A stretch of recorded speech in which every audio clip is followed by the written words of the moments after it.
Hi all, നമുക്കിന്ന് കുറച്ച് മലയാളം സെൻറ്റൻസുകൾ ഇംഗ്ലീഷിലേക്ക് കൺവേർട്ട് ചെയ്യുമ്പോൾ എങ്ങനെ സംസാരിക്കാം എന്ന കാര്യം നമുക്ക് നോക്കാം. ചാനൽ ഇനിയും നിങ്ങൾ സബ്സ്ക്രൈബ് ചെയ്തിരിക്കുന്ന ചാനൽ സബ്സ്ക്രൈബ് ചെയ്യുക, എന്നിട്ട് വീഡിയോ കാണാം. ഇന്നലെ എന്താണ് സംഭവിച്ചത്? എങ്ങനെ നമുക്ക് ഇംഗ്ലീഷിൽ പറയാം?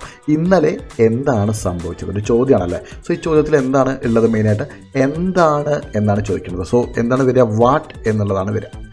What happened yesterday? What happened yesterday?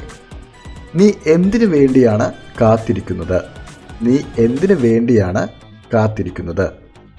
What are you waiting for? What are you waiting four?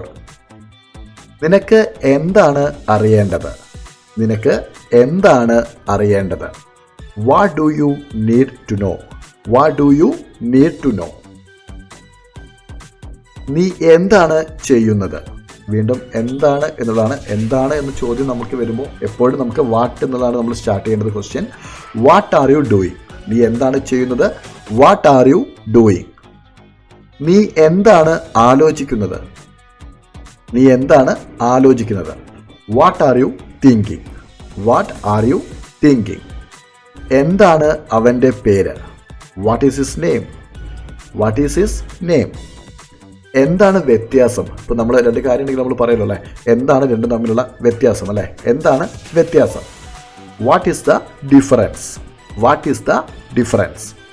നിങ്ങൾ എന്തിനെക്കുറിച്ചാണ് സംസാരിക്കുന്നത്? What are you talking about? What are you talking about? നീ പുതിയ ഫോൺ വാങ്ങിയോ? നമുക്ക് ചോദിക്കേണ്ടി വരുന്ന ചോദ്യമായിരിക്കും അല്ലേ. നീ പുതിയ ഫോൺ വാങ്ങിയോ, അല്ലെങ്കിൽ നീ പുതിയ കാർ വാങ്ങിയോ? എങ്ങനെ ചോദിക്കാം? ഇവിടെ വാട്ടാണോ വരിക? അല്ല, ഇവിടെ ഡിഡാണ് വരിക. ഓക്കെ, ഇവിടെ എന്ത് എന്നൊരു സാധനം വരുന്നില്ല അല്ലേ. നമ്മൾ തൊട്ടുമുമ്പത്തെ എക്സാമ്പിൾ നോക്കിയാൽ മനസ്സിലാവും. നിങ്ങൾ എന്തിനെക്കുറിച്ചാണ് സംസാരിക്കുന്നത് എന്നായിരുന്നു അല്ലേ. സോ അവിടെയൊക്കെ വാട്ട് വരും. എന്ത് എന്നുള്ളൊരു ചോദ്യം വരുമ്പോഴൊക്കെ വാട്ടാണ് വരിക.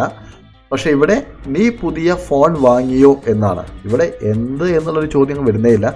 നീ പുതിയ ഫോൺ വാങ്ങിയോ? സോ എങ്ങനെയാണ് ആ ക്വസ്റ്റ്യൻ വരിക? Did you buy a new phone? Did you buy a new phone? അല്ലെങ്കിൽ കാർ ആണെങ്കിൽ did you buy a new car?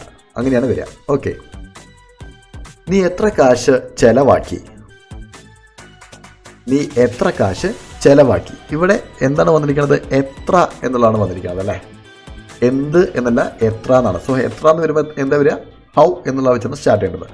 How much money did you spend? How much money did you spend? അവൾ നിന്നോടൊപ്പം dance കളിച്ചോ? എങ്ങനെ ചോദിക്കാം? Did she dance with you? Did she dance with you? നീ ബാംഗ്ലൂരിൽ എത്ര വർഷം താമസിച്ചു? എങ്ങനെ ചോദിക്കാം ഇംഗ്ലീഷിൽ? How long did you stay in Bangalore?